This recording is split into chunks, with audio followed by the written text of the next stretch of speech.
Oi, gente, boa noite. Tá tranquilo? Tudo certo com o som?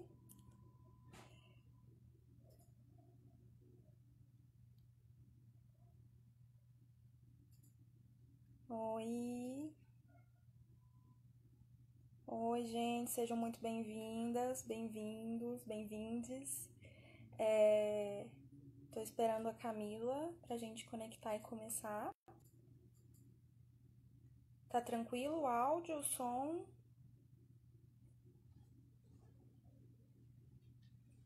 Tá certinho?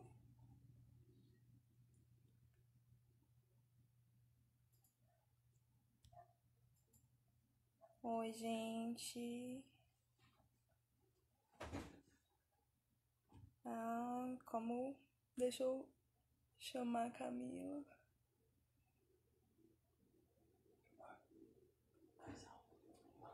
Tá baixo? Tá mais alto? Tem aqui a produção, né? Me ajudando. Tá bom, eu vou aumentar. Eu vou tentar colocar um fone de ouvido pra ver se melhora.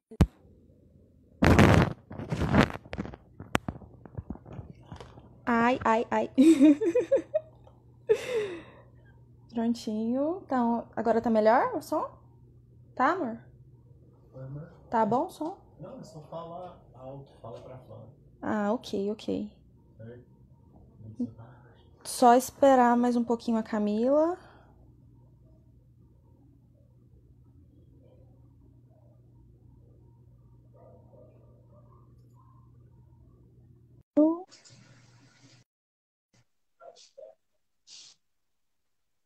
Tá carregando, gente. Calma que eu sou um pouco dinossauro com essas tecnologias, mas a gente vai aprendendo. Oi! Oi! Ei, seja bem-vindo. Então, gente, vamos começar. Essa série de lives chama Senta que lá vem memória, né? E a gente tá fazendo toda quarta-feira, às 7 horas, um encontro com um pesquisador da área, para conversar com a gente, para estreitar laços, né? Para a gente discutir, para a gente se fortalecer nesse momento. E para matar a saudade também, né? Que é ruim ficar sem se encontrar, né, com o pessoal. E eu vou falar um pouquinho de mim primeiro, depois eu vou apresentar a Camila. Meu nome é Natália, eu sou formada em História, fui estagiária do Museu Antropológico durante 3 anos, e do Museu Antropológico da UFG, né? E lá eu comecei a ter um contato com museus e com o mundo gigantesco da cultura. Eu lembro que uma das primeiras vezes que eu encontrei com a Camila, ela falava que pesquisava caderno de público. Aí eu falei, que isso? Eu tinha acabado de começar na área, né? Então, a Camila é mestre em divulgação da ciência, tecnologia e saúde na linha de pesquisa Estudo de Público e Audiência pela Fiocruz, né? O trabalho dela se chama Territórios Pouco Explorados, os registros de visitantes em livros de comentários da da Casa da Ciência e Museu Ciência e Vida, né? Ela é graduada pela UFG, pela nossa UFG, e hoje ela atua como bolsista CNPq no Museu de Astronomia e Ciências e Afins. Certinho, Camila, seja bem-vinda, é um grande prazer ter você aqui, é uma honra poder mediar essa live com você, te adoro, e vamos lá. Ai, gente, posso falar? Tô nervosa. Já tô concentrada aqui em amigas que estão entrando, tão lindas, maravilhosas, saudades. Muita responsabilidade, né? Tá tudo certinho, você arrasou, já posso falar como é que é? Pode, fica à vontade, a casa é sua. Seu fone já é maravilhoso, né? Você é maravilhosa. Bem... Pois é, muito, bem humanas. Então, eu queria. Tá me ouvindo bem, né, Natália? Só pra... Tá ótimo. Eu queria primeiro elogiar o projeto, né? Eu achei incrível, assim, achei um nome muito legal. A arte tá também linda, né? De todos os convites até agora. Agradecer muito o convite, né? Uma honra muito grande falar com vocês aqui. E de ser depois da Gleice, né? Porque eu tenho uma pautinha aqui do lado, de vez em quando eu fico olhando para ela. Que é uma referência para mim, né? E aí eu fiquei pensando em mulheres inspiradoras que eu tenho na minha vida, assim, desde da pessoa que mora comigo, né? Da Anne Rossi até minha mãe, né? A Camila, que tá aqui, que eu já vi que ela tá aqui. Nata, que também tá aqui. Nátia, Gabi, né, que a gente teve uma relação no curso. Você, que esse nosso encontro tão maravilhoso por causa do Projeto Araguaia, foi muito lindo. Uma educadora incrível. Eu achei muito bom que você tá nessa gestão da REM e tá muito legal. Acho que você fez uma parceria muito boa com a Gabi. Então, esses dias fez 5 anos, né, que a gente começou a gestão em 2015, 2016 da REM. Eu lembrei, recebi aquelas lembranças do Facebook, lá uma foto de quando a gente começou a gestão. Então, eu comecei a estudar público na monografia, né? Você falou da dissertação aí, a gente vai fazendo as coisas e dá uns nomes, uns títulos tão grandes que a gente até esquece. Mas esse título aí da dissertação, mas na monografia que eu comecei a me preocupar com o público a partir da preocupação com a educação, né? Antes de qualquer coisa.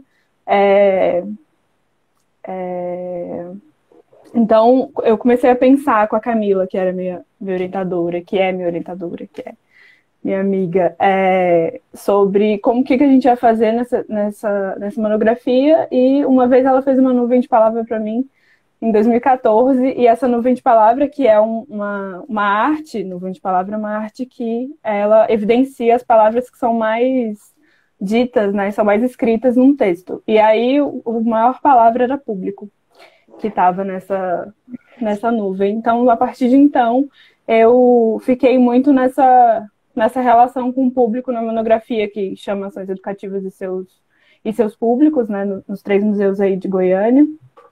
E também teve uma relação, eu vi que a Luane entrou aqui, também teve uma relação com as conversas que eu tinha muito com a Luane na época da graduação, enquanto eu trabalhava também no MAC, né, Museu de Arte Contemporânea de Goiás, e tentando entender como é que era a educação do MAC antes de eu entrar, para a gente poder fazer novas atividades. Eu lembro de uma das principais coisas que ela me falou: você primeiro vai fazer um estudo de público. Você primeiro precisa entender que público é esse dessa instituição. Então, a gente teve vários desafios aí no MAC já, né, em relação com o público, e depois a gente pôde trabalhar isso em encontro da REM. E tem a dissertação, que é um estudo de público em si, né, mais ainda do que na monografia. Eu falei de público mais especificamente na dissertação, e acontece que tem muitos estudos de público, muitos trabalhos acadêmicos sobre o público que chamam o olhar do público, que público é esse, mas muitas vezes é o olhar das pessoas que estão pesquisando, né? E não o olhar dos públicos. Então, na dissertação, eu consegui realizar um desejo que era desde a monografia, que era de colocar no texto o que esses públicos estão dizendo mesmo. E aí eu estudei, de fato, os livros de comentários de 2 instituições aqui do Rio de Janeiro. E foi muito aqui do Rio de Janeiro porque em Goiânia, até onde eu sei, até onde eu consegui pesquisar, só o Museu Antropológico que tem livro de comentário, né? Sendo que é uma coisa regulamentada, uma das exigências, orientações do Estatuto de Museus, né? Uma lei já de 2009 e a gente até 2020, né? Então, pouco. Me belisca um pouco aí, Natália, se eu for um pouco afrontosa. Eu tenho essa... A Lara tá falando que na dissertação, segunda dissertação, Monografia não é uma monografia. Leiam e troquem, né? Eu acho que é muito importante a gente ler os trabalhos. Desde a monografia, eu acredito muito na monografia enquanto pesquisa.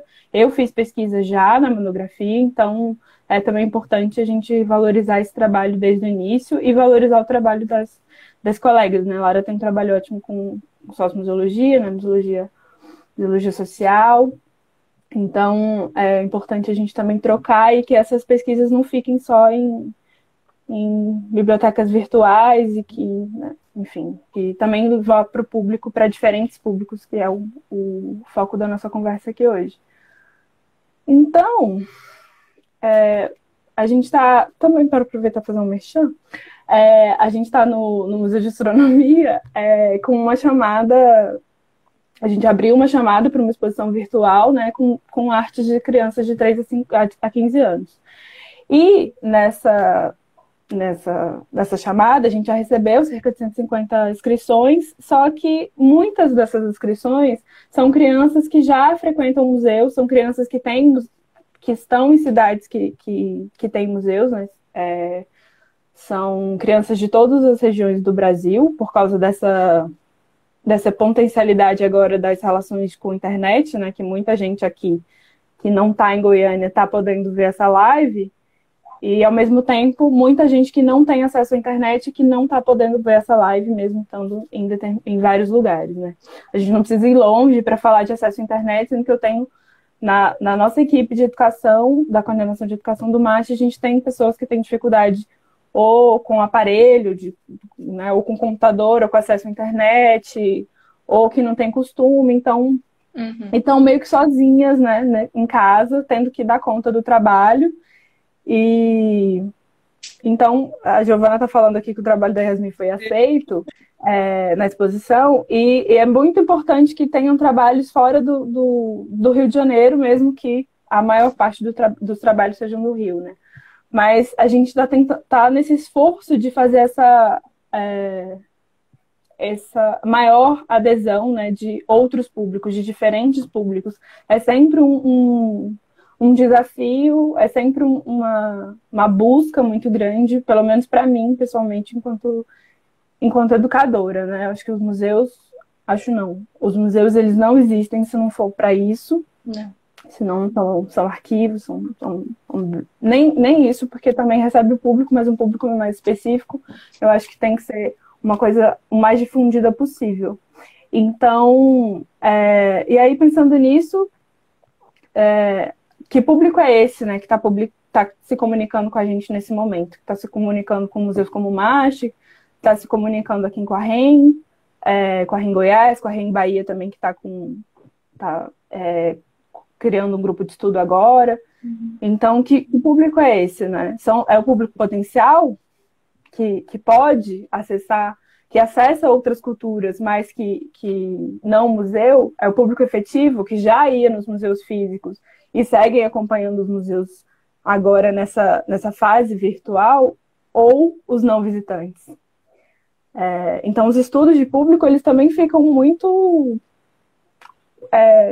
sensíveis e aprendendo do jeito que a gente está aprendendo com várias coisas, né? Nesse período de pandemia, como que a gente entende, acessa e sabe que público que a gente está conversando, né? E pensando também que a gente precisa, para ter diferentes públicos, a gente precisa não fazer para. E eu achava antes que era fazer com. Aí esses dias eu vi que é fazer a partir de, que eu achei bem legal também, que legal. Que a partir do que essa pessoa me traz, né? Aí para que o que essa pessoa me traz mude o meu trabalho, né? Mude a forma que a gente pensa, e é um pouco isso que a gente está vivendo nesse projeto da exposição, que a gente está completamente modificada e sensibilizada pelos desenhos que a gente recebeu, pelas descrições das crianças principalmente. Então, é mais na forma do diálogo, né? Eu estava assistindo um vídeo ontem do Tony, que ele fez para a Semana de Museus, Tony Boita, que também é egresso da Museologia UFG, e ele estava falando do diálogo, né? Só que, principalmente nesse período, só que como que a gente tem esse diálogo com os públicos, sendo que os museus físicos em tempos normais, entre muitas aspas, já não estabeleceram esse diálogo, né? Muitos museus já não se interessam nesse diálogo, né? O MASH mesmo está com um projeto com a vizinhança, que é o projeto que eu participo, que é uma meia-culpa, né? 35 anos depois, o museu começa um projeto para se relacionar com a vizinhança. Então, é bacana, mas e quantos outros museus que não têm muito mais tempo e que não se preocupam com quem mora do lado, né? Com quem mora na rua. E que diferente público é esse? Então, acaba conquistando sempre os mesmos museus, os mesmos públicos. Por mais que sejam regiões diferentes, aqui tem a maior parte dos museus no centro, Goiânia também. O MASH sai um pouco disso, mas mesmo assim não tem a vizinhança, então acaba que tendo os mesmos museus nas zonas sul e centro, né? Que em Goiânia, por exemplo, a gente tem o MAC, que não é central, mas que é extremamente afastado e difícil acesso. Então, outra coisa para falar também, para citar, pensando nesses museus que só começam a se preocupar e cuidar com esses públicos tão perto, e que são variados, e sempre são variados, porque nós somos diferentes, né? O Museu da Vida, por exemplo, eu penso nessa experiência desse museu que é aqui do Rio, que é da Fiocruz, e que está atuando de uma maneira bem ativa por causa da relação com a Fiocruz hoje em dia, na época da pandemia. Então, esse museu, ele nasceu, ele tem 21 anos, fez 21 anos agora, e ele nasceu já com essa preocupação com essa relação desse território, desse entorno, sem falar em todos os museus de território e da museologia social. Mas esse é um museu que sai dessa... Porque tem uma diferença, né, muito clara, se a gente for pensar nos museus da museologia social, né, como o Museu da Maré e algumas outras experiências, eles não são colocados na roda como os museus tradicionais, os museus maiores, os museus importantes. Tem ali um preconceito, né? São museus que são subalternizados. Então, para colocar um museu aí importante, um museu grande, eu coloco o Museu da Vida com esse exemplo, e que tem um núcleo de estudo de público, que é o NEPAM. Que museu que tem um núcleo de estudo de público, né? Consolidado. Em Goiânia, então, né, para lembrar um pouco dessa relação com Goiânia e com os museus de Goiânia, e como que a gente precisa avançar, né, no nosso estado. Então, a gente também está pensando que alguns outros museus, também grandes, como o Museu da Manhã, nasceram também preocupados, entre muitas aspas, com as vizinhanças, com os outros públicos, com um grande educativo, mas não dura muito, né? O desmonte do educativo já vem de muito tempo no Museu da Manhã, embora ele não tenha muito tempo, e que agora, na pandemia, só piorou, né? Os educadores foram praticamente todos mandados embora. Meu Deus. Então, tem casos como Iotim, né? Tem vários outros casos também. O Museu Afro, que o pessoal está se unindo e já lançaram carta aberta, e também a gente está tentando ir além, né? Não aguentar calado esse desmonte, que não é por causa da pandemia. É muito importante falar isso. Não é. O desmonte da educação museal já vem de muito tempo. É só uma oportunidade boa para fazer isso. É igual o Salles falou. Boa, entre muitas aspas. Exatamente, para passar a boiada e demitir os educadores. Ai, meu Deus. As educadoras, né? Então, assim, pensando algumas atividades de comunicação que podem aproximar, né? Eu tentei também não ser muito acadêmica nessa apresentação também, para a gente... né, fugir um pouco da academia que nos prende às vezes, mas pensando também em ações extramuros, que é um pouco meio que ações extramuros digitais, assim, mas pensando uma coisa bem... um conceito novo aqui, que eu nunca ouvi falar disso, mas ações extramuros, fora, né, do espaço ali do museu, dessas 4 paredes, que se você não vem aqui no meu museu, eu não vou até você. Você é importante para mim, é importante enquanto política pública, Eu preciso ter público no meu museu, mas eu também não, né, tô aqui te esperando. Venha, e se você não vem, meu Deus do céu, como você não gosta do meu museu? Como você não acha interessante o meu museu? O que é isso? Ações extramuros, exposições colaborativas, né, pesquisas qualitativas. Aí pensando o que a Luane me falava em 2014, a gente está em 2020, como as pesquisas de público também ainda faltam, né? Tanto no museu que eu trabalho, em vários museus de Goiânia, o livro de comentário que diz tanto, né, se vocês forem para a dissertação, e que é um tema que merece muito mais estudo. Eu falo isso em vários momentos lá, principalmente na conclusão. É um tema, assim, cada livro de comentário é um universo que gera dissertações e teses, e então pensando no Brasil inteiro, né? Eu penso muito no mapeamento no Brasil, onde tem livro, por que não tem livro. Esses dias eu ouvi que não era bom receber comentário porque não tinha o controle do que as pessoas estavam comentando. Não tem E isso é muito... Não pode. Exatamente. Isso é extremamente questionável. Se eu não posso, eu não quero ouvir o público, né?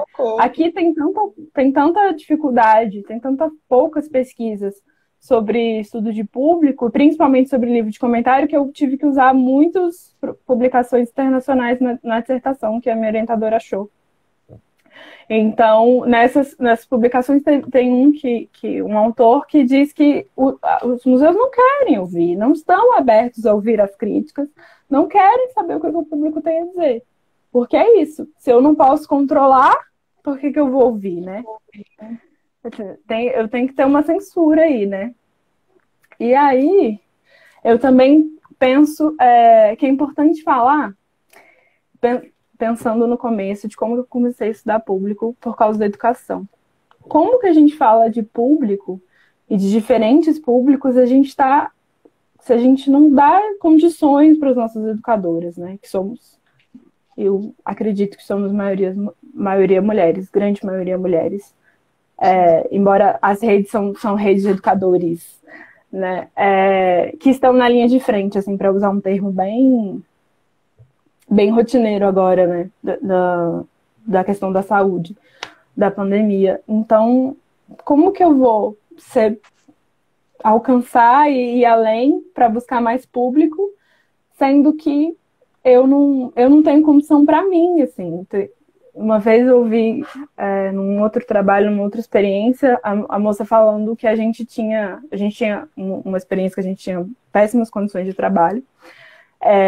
São difíceis saber qual experiência, porque muitas são assim, mas a colega disse que a gente tinha que tentar passar o mínimo possível para o público, né? Que às vezes porque era uma experiência que viajava, então às vezes a gente viajava em condições ruins, se hospedava em condições ruins, comia em condições ruins, mas não tinha que passar isso para o público. E até certa forma, não, né? Porque a gente está ali para trabalhar e para ser profissional, mas até que ponto não é importante também para os públicos de museus estarem muito afinados e saberem das condições de trabalho que as educadoras passam para estar ali, para ser guia, para ser monitor, para ser mediador, para ser educadora, para ser coordenadora, para ser as metas, né? Esses museus grandes que se preocupam com as metas e que têm metas muito grandes, né? A Gleice poderia falar muito bem disso por ter trabalhado no MAR, como o MAR, o Museu do Amanhã, essas metas com os vizinhos, metas com escola. Que metas são essas, né? Eu estou falando, também pensando no projeto Inumeráveis, né? Agora com as mortes do Covid, que essas pessoas não são números, né? E que a gente tem que ir além, entender quem são essas pessoas, né? Entender acessibilidade, entender, além de acessibilidade, entender permanência. Se esse público consegue chegar nesse museu ou consegue chegar na atividade online que esse museu está propondo agora, ele consegue ficar, ele consegue entender essa atividade, a linguagem, exatamente. Pensar que o que a gente está fazendo aqui agora é um privilégio, né? A gente ter acesso à internet para poder fazer uma live, que tem muita gente nesse país que não tem. Então... Estava vendo uma pesquisa feita eu esqueci o instituto, mas eu acho que é um instituto de pesquisa, INEP, eu acho. 30% das crianças brasileiras que estão em idade escolar não têm acesso a computador ou não têm acesso à internet. E os piores dados são das regiões Norte e Nordeste. Então tem uma galera, 30%, cara, é muito alto o número. É uma galera que não tem acesso mesmo. E como a gente faz, né? A gente quer alcançar essas pessoas e estamos de novo, né, insalubres. É foda.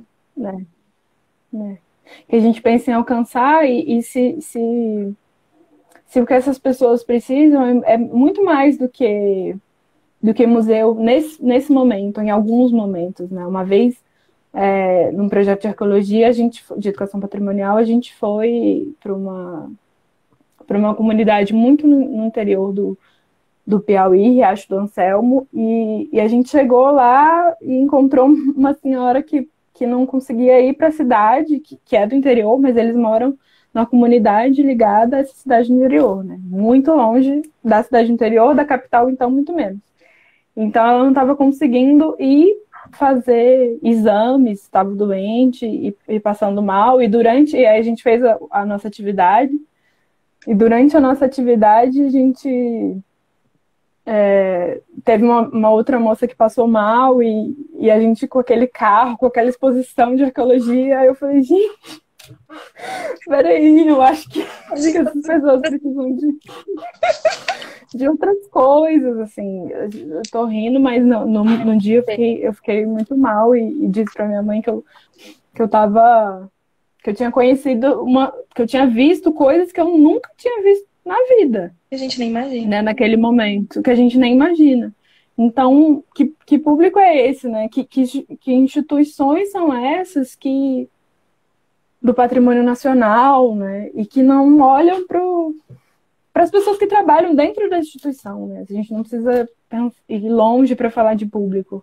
A gente fala de público, o público que trabalha nas exposições, o público que trabalha nos museus, o público vizinho, público que nunca acessou, porque por vários motivos, que não só a acessibilidade, a questão de pessoas com deficiência, mas outras N desigualdades e falta de informação e distanciamento que essas pessoas têm desses museus. E a gente não está inventando a roda, a gente não está falando nada novo, né? Figuras como Valdir Rússio, Paulo Freire, já falavam de coisas básicas, né? E o museu continua sendo instituição de poder, continua sem acesso da maior parte das pessoas. Porque se pensar que a maior parte das pessoas que frequentam o museu são com escolaridade alta, são pessoas já ligadas são jovens com escolaridade alta, com renda alta. Então, logo a gente vê que não é a grande maioria da população brasileira. Então, para quem que é esses museus? Para quem, né? Para quem? Para o poder e para a manutenção do poder, né? E pensar também, desde que pensar nas autarquias de museu são muito importantes para a gente entender como que isso tudo é constituído, né? Eu estava vendo a apresentação do Secalac, né, do latino-americano, e uma moça apresentou sobre o Peru. Eles têm mais de 450 museus. A gente tem mais de 3.000 museus. E lá eles têm um ministério. Ela estava falando sobre o Ministério de Cultura. Aqui a gente não tem um Ministério de Cultura. Mas também muitos desses museus não são uma autarquia federal. Né? Muitos são, no caso de Goiás, no caso de Goiânia principalmente, muitos são estaduais. Aqui, alguns têm uma relação maior com a prefeitura. Alguns aqui são federais. No MAST mesmo, a gente vive privilégios muito grandes, né? Nós somos bolsistas PCI, que é um programa do CNPq, e não fomos demitidos, né? Pelo contrário, o MAST abriu vaga recentemente para bolsista PCI, está com uma chamada aberta. A gente é extremamente privilegiado de trabalhar nesse museu com um grupo muito grande de profissionais, que pode se dividir em vários nichos e eixos nesse momento de pandemia, mas que também não é fácil.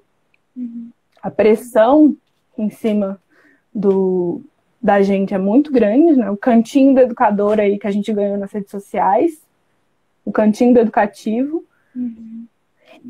mas ainda não é pior do que ser demitido, do que ter o contrato suspenso, ou qualquer uma das outras coisas aí que eu já ouvi nas reuniões da REM, do SECA. Com certeza. Enfim, acho que eu vou respirar, né?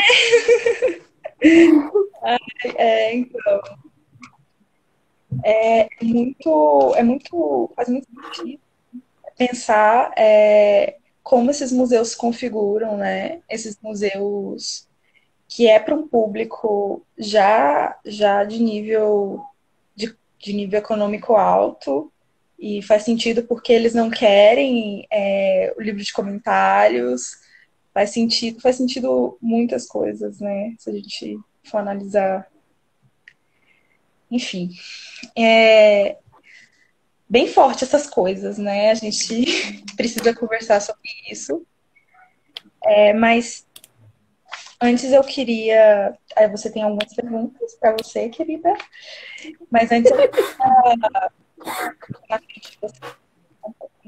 eu queria que você contasse um pouquinho da sua experiência com a REM Goiás. Eu estou fazendo o levantamento das fotografias e das ações das gestões passadas, para a gente homenagear, né, essas gestões que passaram pelos 10 anos da REM e mostrar como foi desde lá em 2010, né, a formação da rede, a formação do curso de museologia, que também foi em 2010 aqui em Goiânia, né, na UFG, e como vocês foram aumentando essa rede, como foi crescendo e ganhando o espaço que a gente tem hoje, o privilégio, né, de debater, de conversar, de falar dessas questões que antes não eram discutidas, né? Esse setor dos museus que é tão importante, que é o educativo, que é tipo, a alma do museu. Não tem sentido um museu sem educação, como você falou, não tem sentido um museu sem um estudo de público, né? Então, eu queria que você falasse um pouquinho sobre a sua gestão, como foi, se foi muito difícil, como foi aí?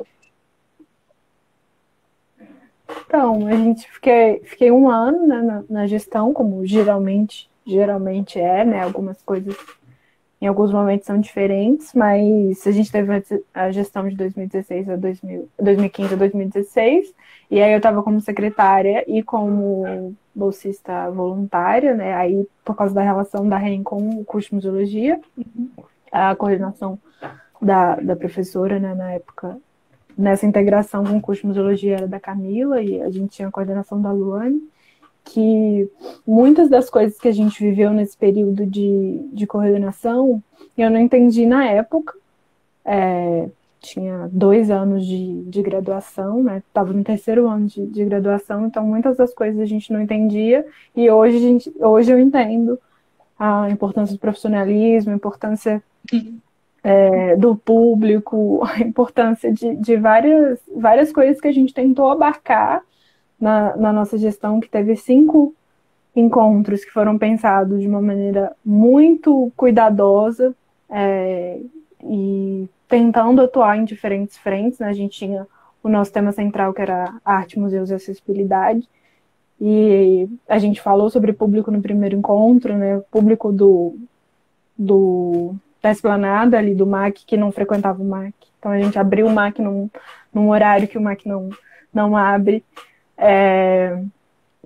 No segundo encontro, a gente falou sobre audiodescrição, a gente visitou uma exposição Vendados, então a gente viveu uma experiência, eu vivi essa experiência que foi maravilhosa, e outros educadores, outras educadoras. No terceiro encontro, a gente falou de arte urbana, que é super importante depois que passar com a pandemia. Quem não foi ainda no museu aí que tem no centro de Goiânia, né, Museu de Arte Urbana, que vá, porque é uma experiência muito legal, foi um encontro muito legal. O quarto encontro, a gente a gente voltou a casa, né? Acho que a boa filha a casa torna, por isso que eu tô aqui hoje. Por isso que a gente falou também na nossa gestão da exposição de longa duração do Museu Antropológico, né? Do processo de criação.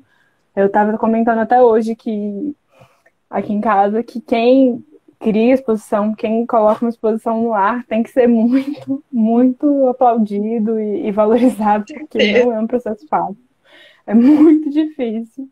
E a gente falou um pouco disso. E no quinto encontro a gente foi para a cidade de Goiás trabalhar com crianças e com idosos. Então a gente tentou e ainda teve o seminário internacional falando desses 3 temas, né? Então foi um processo muito... Fazer gestão da REM é um processo gratuito, né? Como é que fala, gente? Mesmo quando a gente está... voluntário. Eu tô aqui que nem como se eu estivesse conversando só com a Natália, gente. Não sei se tem mais alguém vendo. Então, é um processo voluntário, muito cansativo, que gera muito trabalho. Você, além dos trabalhos que você tem em diferentes, né? Depende do...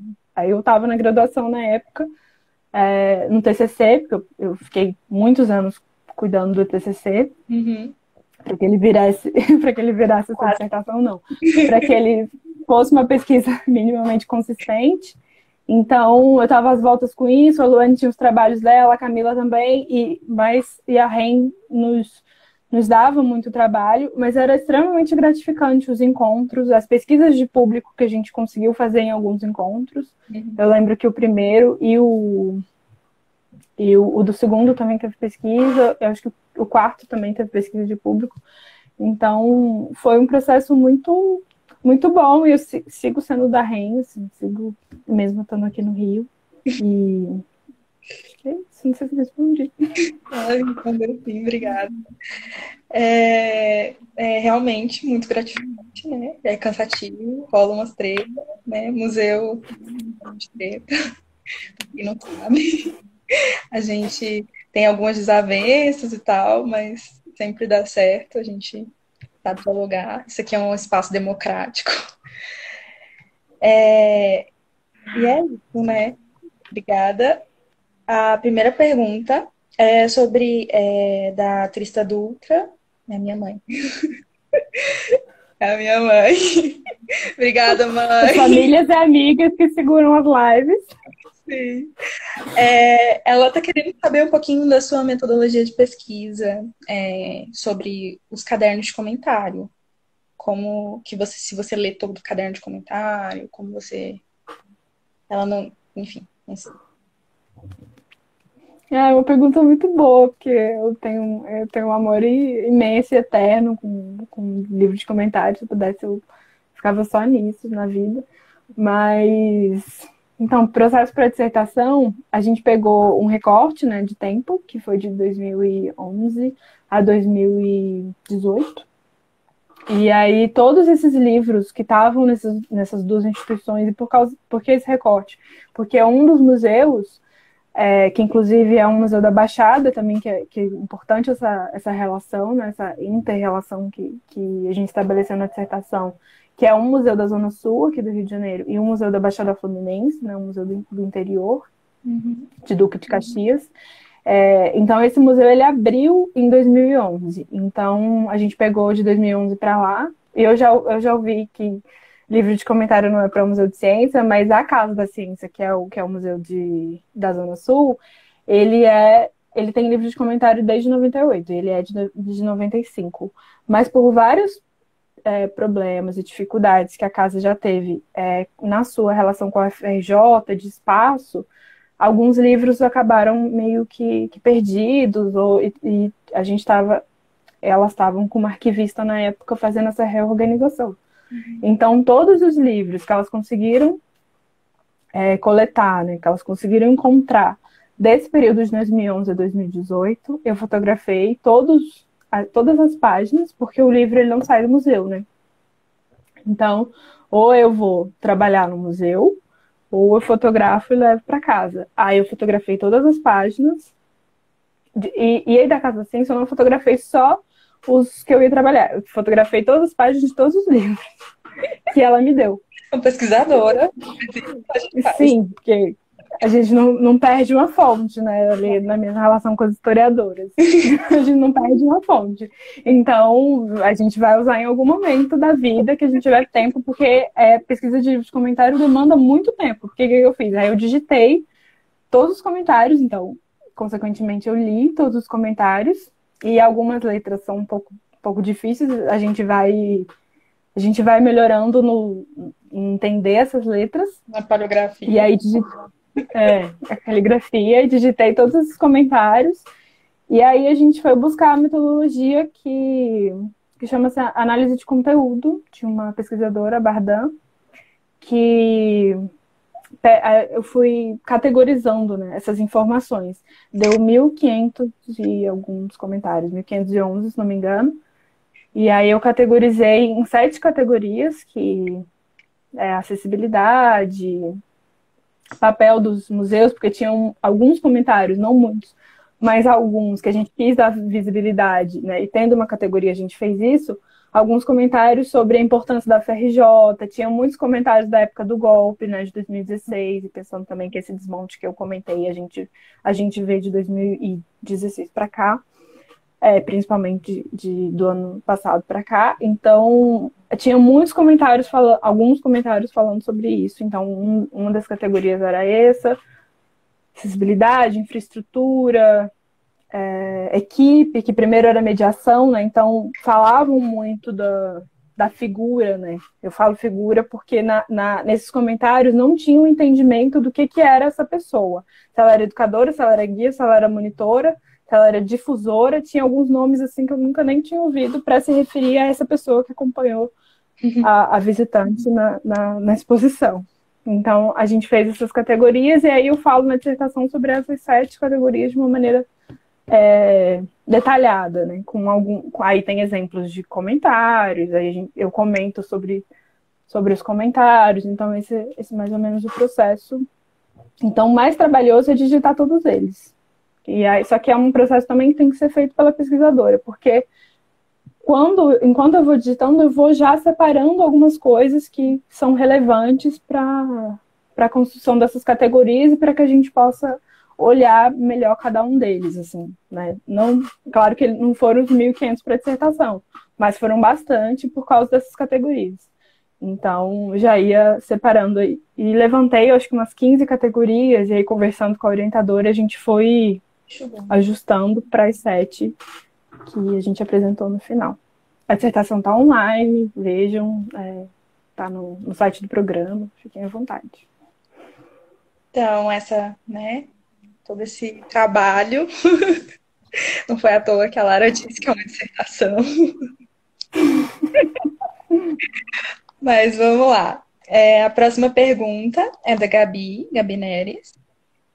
Quais instrumentos possíveis para esses públicos que não vão aos museus? Quais instrumentos? Enfim, essa pergunta aí. Gabi é ótima, né?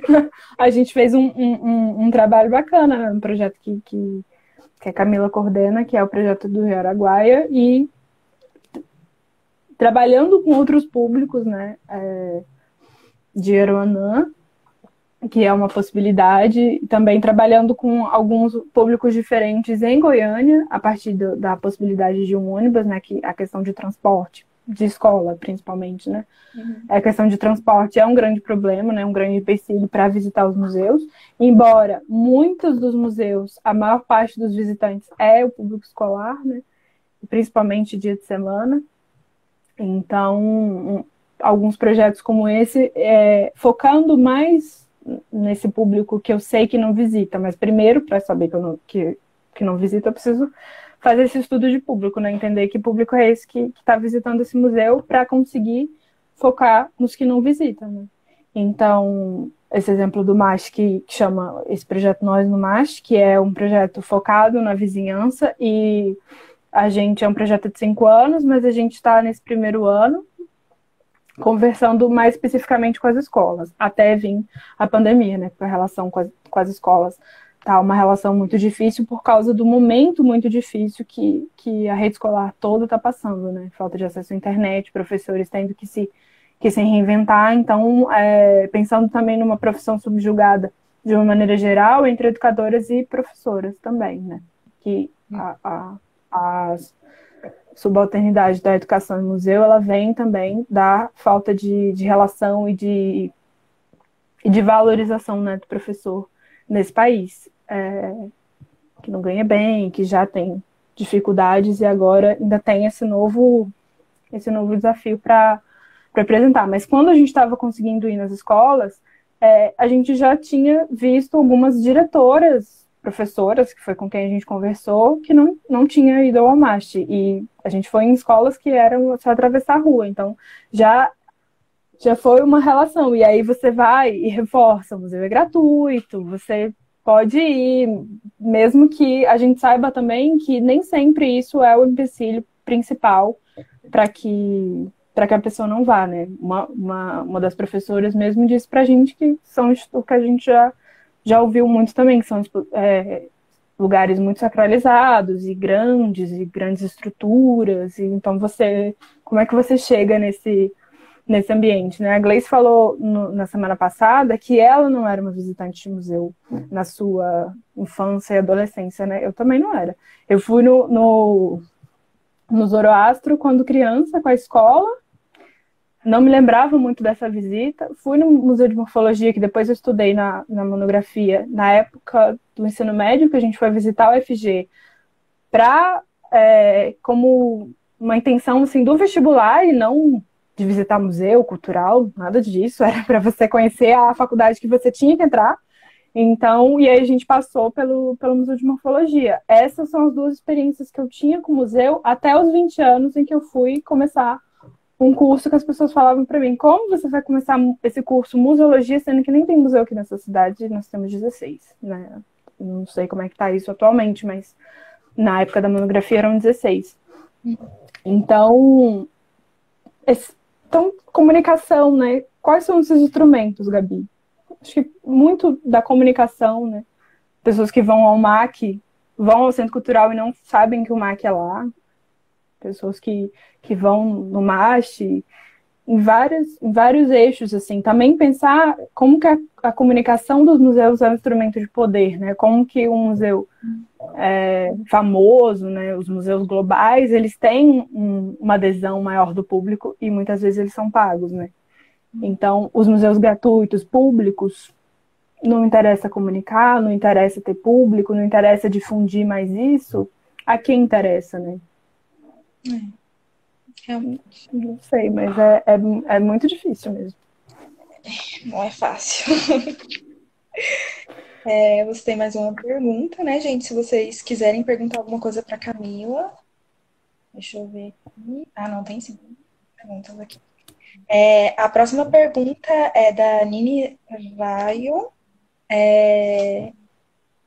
E como pensar sobre quando sua pesquisa depende desses documentos, mas por não serem levados a sério, são negligenciados, e a gente, enquanto pesquisadora, como nos posicionar diante deste descaso?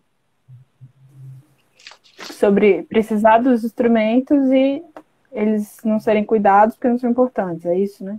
Mais ou menos. Acho que cortou. Cortou. Isso. Precisar e como que a gente se posiciona diante da negligência, né, desses documentos. Se posicionar é fundamental, né? Assim, em todos os momentos que a gente puder. Assim, eu ouvi na dissertação para ter um cuidado para que ela não virasse um ato político, um instrumento político, uma coisa assim que eu ouvi. E ela né? A ciência é também para isso, para a gente falar as coisas que não são ditas, ou inconvenientes, porque, por exemplo, um dos museus que eu trabalhei na dissertação, a gente teve muita dificuldade ao acesso de informações, muita dificuldade de uma maneira geral, assim, número de público anual do museu. A gente teve muita dificuldade a encontrar e conseguir, e a gente recebeu isso por e-mail de uma maneira muito desorganizada, e os livros. É, em um dos museus, eles passaram por várias etapas, assim, teve uma época que era folhas soltas, e aí iam colocando naquelas pastas que tem os plásticos, né, coloca dentro, aí já passou a ter caderno daqueles de escola mesmo, De capuleta. aí na outra instituição os livros acabaram se perdendo, porque uma instituição que tem muitas exposições temporárias, só trabalha com exposições temporárias, e tem um livro por cada exposição. Então, são muitos, desde 98 gerou muitos livros. Então, onde estão esses livros?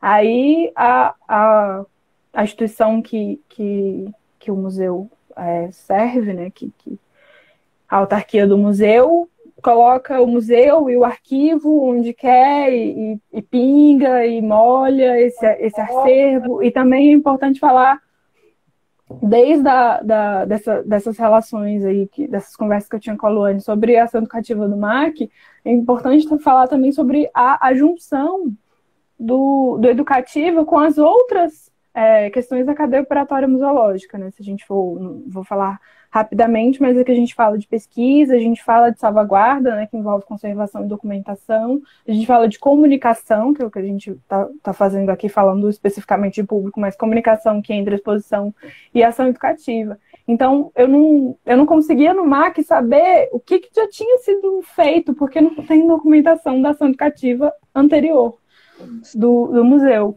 Então, eu também embora não seja uma museóloga assim, que é muito conservadora, nem muito da documentação, mas isso é extremamente fundamental para que a gente consiga fazer o trabalho da educação, né? Eu preciso que aquele patrimônio esteja bem conservado, embora o nosso foco, né? O meu foco como educadora não seja patrimônio, seja público, né? São as pessoas, mas eu preciso ter aquele patrimônio para dialogar, ter aquelas informações documentadas, ter uma exposição bem estruturada que dialoga e tem preocupações com o público, tem uma equipe de educação participando da construção dessa exposição.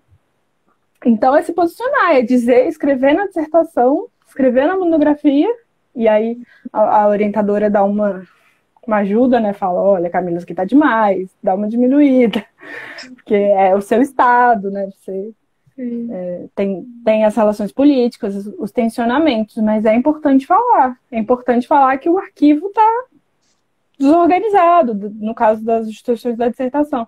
Ah, mas tem uma arquivista organizando agora. Tem uma arquivista organizando agora, mas muitos livros não foram encontrados até a gente fechar o recorte da dissertação. Alguns foram encontrados ao longo do processo, porque um dos museus a gente teve uma relação muito boa, assim, se abriu de uma maneira muito, muito linda, porque nem sempre acontece também, né? O museu se abrir para pesquisa. Se abriu de uma maneira muito linda, a gente continua em diálogo o tempo todo, foram na defesa, e queriam saber, né? E disseram que não tinham olhado os livros de comentário até então, porque não tem tempo também. Porque, igual eu falei, o processo de livro de comentário é um processo que demanda muito tempo para você digitar todos os comentários, você ler todos os comentários e trabalhar todos eles. Então, só a pesquisa acadêmica que dá esse tempo. Eu tive bolsa por 1 ano, né? Metade do mestrado eu tive bolsa, então eu era paga para fazer aquilo ali. Uhum. Importante.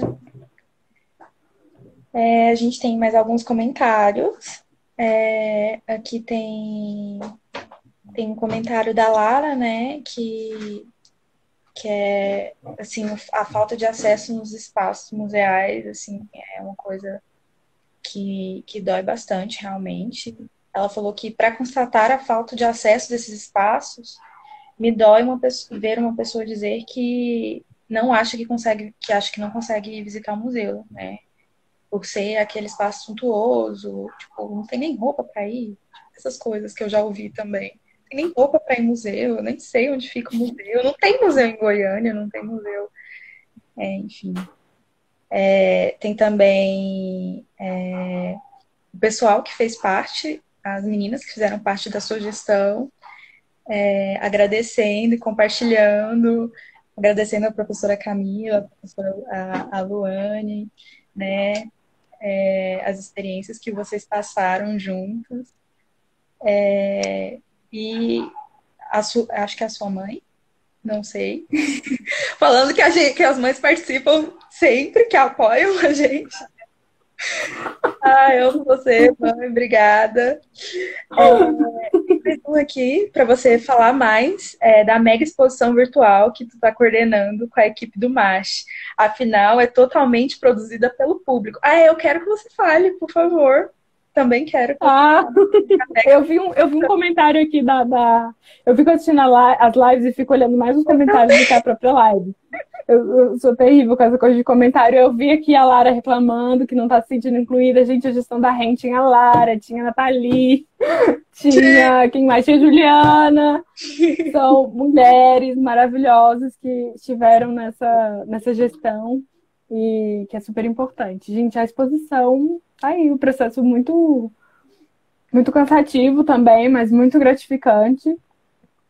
Desse projeto que foi uma ideia de uma amiga, né, da nossa equipe, a Vitória, que queria receber as coisas do público, né, de fato. E até onde a gente sabe, o nosso coordenador que trabalha no MASH há mais de 30 anos disse que isso nunca aconteceu no MASH até então, né, uma exposição feita a partir das coisas dos públicos.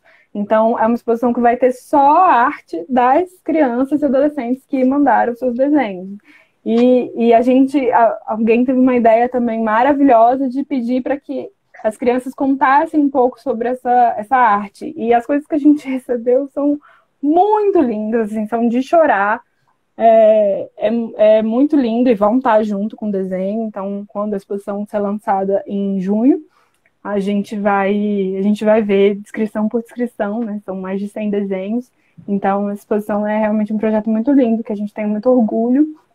Que está tentando, embora quando eu fiz o gráfico e vi que a maior parte diz que foi a museus e que tem museus na cidade, uma disse até que tinha visitado museus fora do Brasil, eu fiquei meio assim, tipo, a gente está sempre com os mesmos públicos, né? Mas a gente também tem que olhar que a gente teve participação do Nordeste, da região Norte, a gente também teve alguma participação, né? Teve muita gente de Goiás, não sei porquê. Então, a gente conseguiu alcançar algumas outras pessoas que estão aí fora da região Sudeste, essa região que se, né? A Gleice falou semana passada de mim, dessa cidade cara, essa cidade que se vê muitas vezes como uma grande capital, grande centro, né, tanto ela quanto São Paulo, o grande centro da cultura, e não é, né, a gente tem cultura no Brasil inteiro, a gente tem representações no Brasil inteiro, e a gente quer o máximo possível ouvir, então é uma exposição nacional, embora, sim, tenha a maior representatividade do Sudeste, e principalmente do Rio de Janeiro, mas é uma exposição que tem desenhos de todas as regiões do país. Ai, que máximo. Estamos quase finalizando. Tem também um comentário da Vanessa, né, elogiando você quando você falou sobre a cadeia operatória, sobre todas as áreas que compõem o museu, que são muito importantes, né?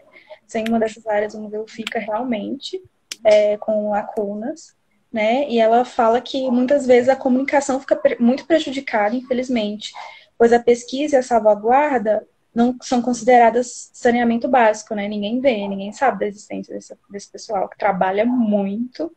Todo mundo no museu trabalha muito, é um rolê, assim,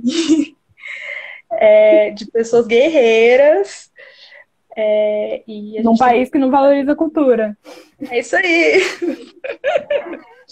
Ai, meu Deus. A gente é resistente e luta, né? A blusa lute como uma museóloga, porque é uma luta diária, assim, constante mesmo. E ainda fico pensando em todos os colegas, as colegas que eu tenho, que não são amigas, grandes amigas, que não estão trabalhando nos museus.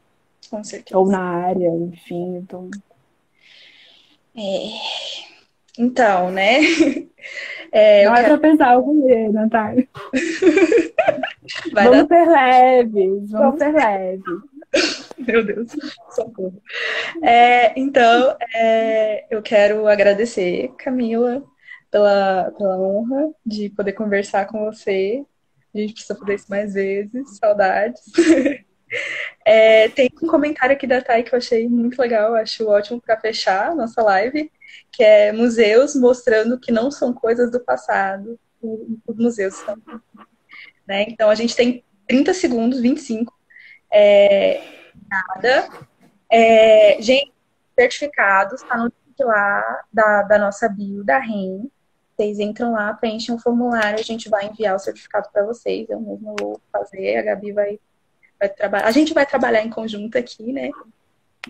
Muito obrigada, galera. Semana que vem tem mais. Beijo.